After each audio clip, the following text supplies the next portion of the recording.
United 3, Leicester 0. It's good to be talking a decent game of football. I know Leicester are crap, I've just said that in my vlog, but I'm here with the boys, I'm here with Graham, Landon, I'm here with Aid and Mubsy. I nearly lost all the names then for a minute, but I can see smiley faces. Graham, I'm going to start with you actually, because you're usually the critical one of United. Did we just do a job there today?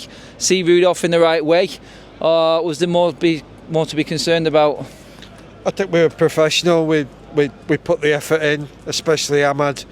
You know, without him chasing the ball down, and his flick to Bruno was filthy. Fantastic stuff.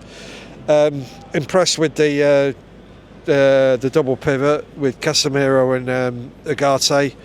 It remains to be seen whether that will start again and whether teams who haven't been running through us will run through us. So, and defensively we were okay apart from the chance that Ndidi had. But what I would say is, and I wonder if anybody agrees here, I've never seen a crowd home and away so indifferent to what was going on. I mean, Leicester's away fan base, I have to say, you're the worst that's ever been here, given after what Pauk did were on Thursday. Well, I think that everyone's going to come second to that Pauk atmosphere, but on Manchester United's side there today, the way that we perform, Mubsy, I'll come to you next on this one. Graham talked about that double pivot. I've talked about Ugarte being my man of the match today. Did he impress you in that midfield? Has he coming of age? And has it simply come because he's finally getting consistent game time? Yeah, that's what it is. You need to give these players some time. They're not going to come in and smash it in the first game. Not everyone does. You just got to give him a few consistent games, and yeah, he's done well today. To be fair, a lot of our players have done well, except for Rashford. He was just it wasn't good again. But other than that, there's like Bruno again. He did it's Bruno's Bruno in it, but he got them 2 goals, so I'm glad about that. There's hardly much to say about this game. We've got the win. Second half was just awful. Like, both teams were just kind of awful, but the Garnacho goal was just brilliant. That just put a cherry on the cake. I'll talk about that in a minute, but Mubsy's talking about game time there, and we're seeing game time for a certain Mr. Ahmed Diop right now. What are managers looking at on that training ground that doesn't let this player start games for Manchester? What was Ten Hag doing? Because since Ruud van Nistelrooy's released him, give him a little bit of life, give him something to actually latch on to encouragement-wise, he's been outstanding. I think he's our best forward right now. Yeah, the shackles are off. I mean, I don't know what Ten Hag was doing. Don't ask me, mate. It just makes no sense. It's like, since he's gone, they feel free. They can play again. And Ahmad is like a breath of fresh air on the flanks. And, you know, the way he's playing right now, the confidence is there, and he's going to keep getting better. He's our best winger. He's better than Rashford. He's more consistent than Garnacho as well. I know Garnacho scored a good goal today. But for me, as long as we can keep Ahmad fit, he is going to provide, whether he's on the left or the right. And, you know, just to shout to Ugarte as well, his confidence is growing. A lot of people criticised him very early, but now he's settling into that midfield. He's got Casemiro next to him. More's going to come from him. Van Nistelrooy, Landon, he's made some big calls. He hauled Rashford off after 57, who was anonymous. I'm not just saying that because of the obvious with me in particular, but I want Garnacho starting games. I think he's the better forward than Rashford. How about Rashford competes with Højlund for that number 9? Well, we haven't got a striker because I think the wings are taken. I don't know about you. Well, he got hooked, didn't he, at the end of the day? It was a hook, that wasn't it? It was get off. 70 minutes, 65 minutes. It's hooked. Less. 50 is less, all right, there you go. Honestly, they were stripped down on 52 minutes, there you go. The pair of them. That's what you call being hooked. That's not tactical, because the game was pretty much won. You're not doing what you're supposed to be doing, what I've asked you to do. Come and sit with me, mate. That's what that was. Garnacho, he had a poor game when he came on last against Pauk. I didn't think he did very well, but what I'd say about Garnacho, he does work hard. He's a willing runner. It might not come off, because how many times I know he put it right in the top bin, but we have seen it when the fly over. He did one just before it, which did fly over. Yeah. But you know, it's positive. Like Rashford, it feels like Rashford's going through the motions. Like, he'll do something like it looks good, but he doesn't believe in it. Where I think Garnacho's hungry and he believes in it. So, can you put him up front? Is he going to be a willing runner in behind? Because he's got to keep on doing it. You got to keep on getting in the box, hoping that, you know, your wingers are going to put the ball in, and you're not going to get it every time. Has Rashford got the mentality to carry on and keep doing that? I don't know. Remains to be seen. Højlund for me, people will say we're not feeding him, but if you're a striker up front on your own, you need to hold the ball up to get people up, to help you. You got to help them to help you.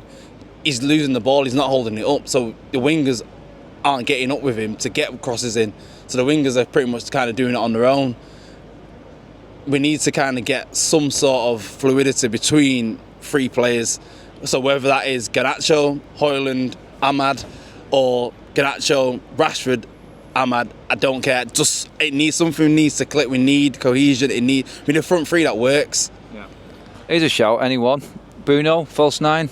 Eriksen in behind him. Rashford has to sit out on the bench. Is there an option there? Well, we've got to work with what we've got this season. Is there anything that you would do different, Graham? How would you play your front line when we know how Amarim's going to play? The shadow strikers. Who is that front three right now? Because he plays them narrower, not necessarily out wide. Who suits that best? I know it's a tough one. That's a tough one. Can I dodge that question and come back to Højlund? He's actually Landon's actually thinking about what he said now. Because the thing with Højlund is, what I like is he's now at a period now where he's not been absolutely mauled and put through a ringer, and he's not getting injured. And I'm just wondering whether the game time will help him going forward. My mindset is not to change it too much, because you may get the dividend of a team now winning, and players getting game time, and not having the stop-start thing where they're injured for 6 weeks. And Xerxes, although he's had a hard time, he's taken minutes where Martial wasn't doing that. And I think the more Højlund plays, the better he's going to get. We do want it to stick. I agree with you. He's got to hold the ball up better. But do we really know what Amarim's going to do? I mean, I don't. Well, that's it. In terms of that front line right now, we've got 3 goals today. It's our best Premier League win in God knows how long. Can't remember the last time. But when you're looking at that, Mobs, there, just give me an answer straight now of what we've seen this season, what we've got available, who's going up front, what's the 3? I think it's going to be Højlund, I reckon. Højlund, and beside him? I think Garnacho and Ahmad. Would you agree with that, Aid? Yeah, Højlund, Garnacho, Ahmad, but there's something I would do differently Here we go. At some point in this season, and we've always given young players an opportunity, even if it's off the bench. I want to see Obi Martin. Obi Martin, a 16-year-old, maybe Wheatley, someone else coming through. I mean, I wouldn't. I want to see Mason Mount in the midfield instead of Bruno. Okay, yeah, I like that one. Actually, go on that. I'm going to say Mason Mount maybe in that false nine you were talking about behind. He's done it before. I did say at the start of the season that I felt that Ethan Wheatley should be given a chance as the third striker, and I still stand by that. Obviously, he's not had any game time, so I would say that's less and less likely. But again, a new man is walking through the door. We know what his format is in terms of his starting 11. But it's like he said, it's going to be very different here. You can't sit and counter-attack on teams, so it may be. I think people might need to be patient because they may see more of the same. But we wait in hope, because something has to happen in terms of hope and where it's taking us. Exactly. Wheatley, I would agree. I think maybe bring him through. I think he's playing above his level at the moment at under 21. I think he's ready for a loan, or I think actually getting on the bench at Man United. Someone needs to come through anyway. But I'm going to go along the line before we finish. Man of the match. Aid, you first. Ugarte. Mubsy. Yeah, probably Ugarte or maybe Bruno because he got the 2 goals. Okay. Graham? Yeah, I'm happy with Ugarte. I think that was his best game.